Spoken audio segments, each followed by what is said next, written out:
All right, this is Sebastian from Stagements magazine. I'm here with Arif and Ruby from Protest the Hero. Hello, guys. How are you doing? Quite well. Well, thank you. Thank you for having us. All right. So you guys are on tour with Interval, Safety Fire, and Tesseract through Europe and UK. This is your first day right now, today.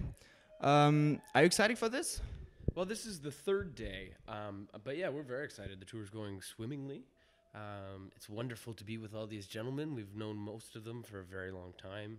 They're all great musicians, and it should be a pretty drunken, wonderful experience. Yeah, it's not often that we do a tour in which we know everyone on the tour or almost everyone on the tour beforehand. So it was almost like a reunion between friends. I mean, oftentimes you're coming and you're getting to know people for the first time, but it's a real luxury to just be on the road with your friends.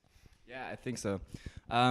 So what can people expect when they go to this lineup? I mean, you guys play very technical music. Tesseract does so as well, and the other bands are pretty heavy too.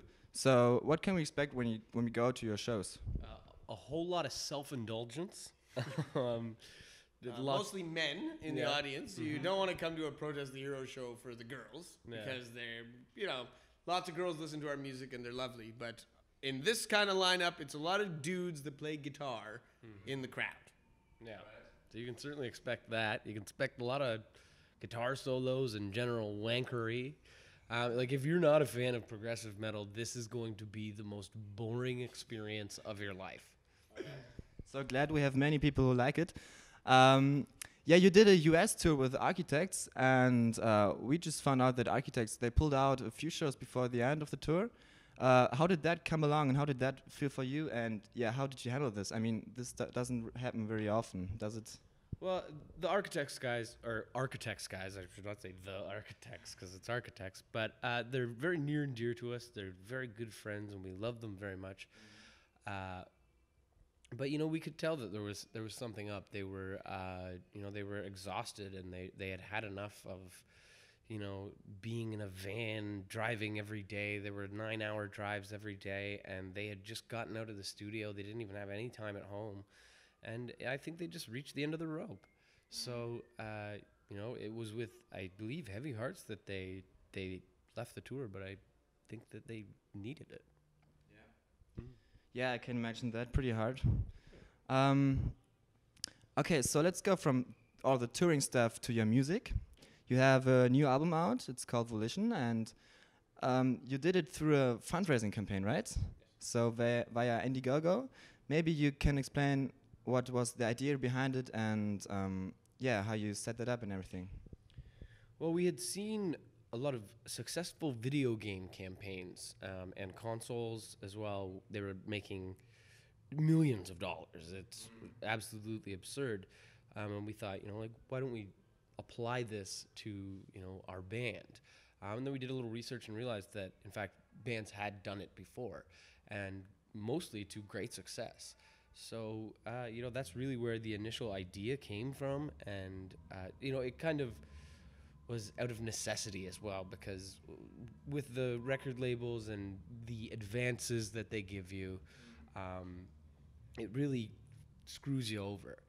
You go out and you tour your record for 2-3 years often, and at the end of the day, you don't make a penny. And when it comes time to record your next record, you're right back in the same penniless situation, and all you can do is rely on a label to give you another advance and put you right back in their back pocket. So, we had gotten out of our label contracts. We'd fulfilled them, and we thought it was time to try something different. Yeah, sure.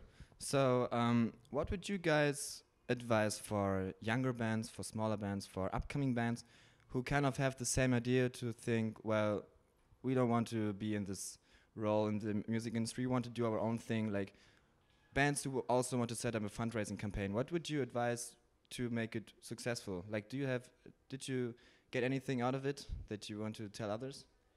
Well, I don't think that Indiegogo or Kickstarter is the right way for everyone. I mean, if you don't have that built-in fan base, it's not going to work.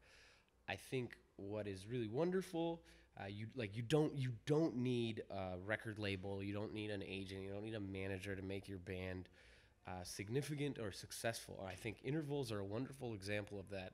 Through social networking, he has created, this phenomena somewhat, this fandom where, without even touring the world, he's got fans all over the world. And in that respect, they don't need a record label. They produce the record themselves, I think. Is that right? And, they're going to release it themselves. And it's a brilliant and wonderful model that I think more people need to take note of, because the music industry, the industry side of it, needs to start changing to further benefit the artist. And it's not willing to. It's only changing to further benefit the label, like when we see these 360 deals introduced, where it's just like they're going to put their hand in your pocket and they're going to take a fucking percentage of everything, right? So it continually changes to further benefit the business side, and that's not how it should be. Like we are the artists, we are creating the music that is to sell, and if things like intervals or Indiegogo and all these little things that are coming to kick the industry in the asshole don't come around, it could potentially be the death of artistry itself. Okay. Yeah, all right. So any band out there who wants to do it, go for it. Here's a good example how it works. Let's talk about your album once again, about the artwork of it. There is like some bird with like telescope on their eyes. Maybe you explain what the idea behind that was. Maybe you. I mean, I just think, to me, it kind of harkens back to like 70s Prague and things like that. I mean, I think that we've tried to always have original artwork. And when I first opened the gatefold vinyl edition of Volition and saw that beautiful painting in there, I felt as though I was sort of contributing to that beautiful world of 70s progressive rock artwork. And I think that was, to me at least, that's why I think it's sort of a delightful thing. And yes, there is a woman being raped by some sort of space vulture. It's kind of shocking, but it's beautiful in its own way. And I think that in a timeless format like vinyl, that it's going to look amazing on a shelf. And and it also plays up some of the themes, some of the lyrical themes that are present in the album as well. Yeah, that's the next question about the lyrics in the album, and maybe about the message you as a band want to have and want to show the people. Like, what is the basic message, or what are the lyrics about? Maybe you just tell me or tell us what you wanted to write about. I mean, the lyrics are, they touch on a wide variety of topics. There is no overall theme, but, I think this is maybe the most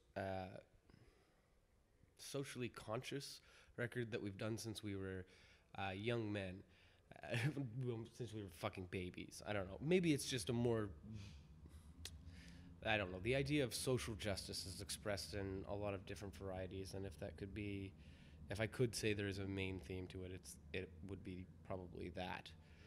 Rhodey has a remarkable way of finding the opinions that we all share in the band and vocalizing them and becoming the mouthpiece for the band. Yeah. Sometimes when he's doing his stage banter and he's making jokes in between songs, he's talking more as Rhodey Walker, the person. But when it comes to him picking up a pen and writing lyrics, he is being a spokesman for us as a band. And I think that some of the ideas that he touches upon in the lyrics are ideas that we all share, and he's been able to poeticize them and create melodies out of them and express them in ways that we can all agree with, and that's a really wonderful and a beautiful thing. Thank you. As you're speaking of melodies, when I listened to the album, like I was really fleshed out because all the guitar stuff going on, the heavy drums and everything, like was really. You have to really listen to it, otherwise you can't really figure out what's coming then and here. Like, can you explain how you make your songs? How do these complex parts come along, or how does your sound in general came along? Like, how was your music created? I think sonically it starts with our lead guitarist, Luke, who has a very unusual playing style and has a very astute but also unusual and peculiar ear, and he writes music and he writes riffs in a particular way, When they're all stitched together, Rhodey starts writing melodies and lyrics over top of them.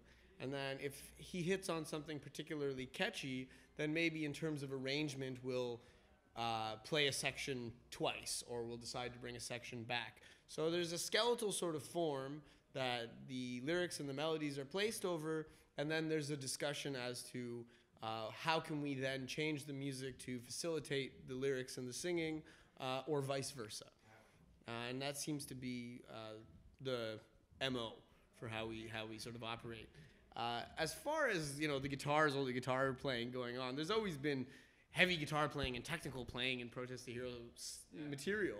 But I think in Volition, it's almost distracting from the actual point of the song.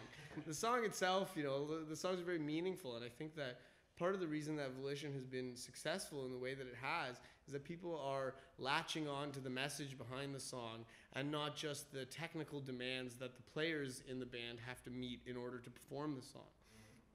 And in that way, I think that Volition is an exploration of our past, which is not as metalheads, but as punk rockers.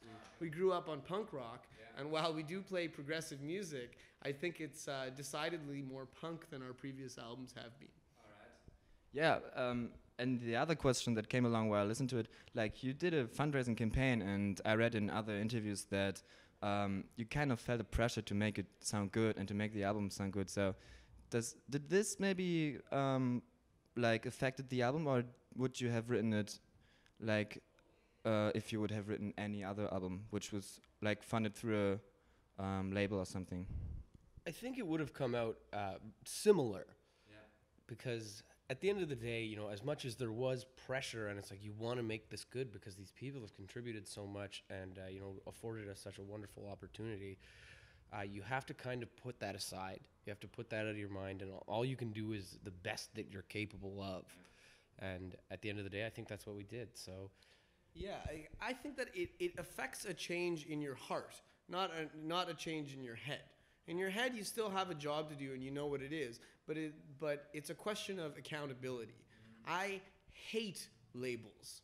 I have had sour experiences with them, and so have many other people. So when we sit down and we write an album, and we're accountable to a record label, I couldn't give less of a fuck, frankly. Yeah. But when we're accountable to fans that have ponied up the dough without hearing the songs and just believing in the fact that they're going to like this album, that changes the emotional quality and the emotional characteristics behind writing that song or writing that music or recording that music. And I think that it was challenging and spectacular to, for once, even on a fiscal level, be writing for fans and be performing for fans and not some jerk-off who has a job at a record label. Yeah, well, I think the product is very good, and I think many others do. Yeah, so the last question. I read that you started out as a band at the age of 14. Is that correct somehow? Somewhere there? It was 12. Well, I read on 12 even. It would have been in the year 1999. Wow, that's pretty early. So you 90s band, yo. Yeah. So you I'm wearing flannel. Yeah. All right. All right, so you started very, very early, very, very young, and now you're here touring the world, have a couple of albums out, even skipped the music industry somehow. When you think of all this, what is your future plan? When you think of the future, what is there still yet to come? Maybe you have anything that you still want to achieve as with your band. I mean, we've afforded this wonderful opportunity to see the world and get paid to do it. And what I would like most is to travel as many places as I can. And if we could just do that for a while, there is no plan. That's always been our thing. Initially we were we just want to get together so we can play our local dive bar. And then we did it, and we were like, okay, well, I guess we just keep going. And I don't know, there is no plan for the future. It's just let's just go. Just keep going. In Canada and also in Germany and in America and in the UK and other countries, we're spoiled with shows. We're lucky because bands will come to us, and if there's a band that we admire, chances are you just have to wait long enough, and that band, you'll have an opportunity to see them live. But in markets that are just opening up, India, for example, or Turkey, or China, or South Africa, places that there are people who love music and love the music that we do, it is an honor to be able to go to those places and bring our show to them. It's incredibly flattering when we go somewhere that's a little off the beaten path, when people show up and say, I can't believe you're here, I'm so happy you're here. And I want to say to them, I can't believe I'm here. And there's a certain reciprocal relationship there that's incredibly charming and incredibly flattering, and I hope I never take that for granted. Yeah, so we're excited what's yet to come for you guys. So thanks for the interview. It was nice to have you. Thank you very much. Thank you. Thank you for having me. So check out Protest the Hero, check out their new album, and see you soon.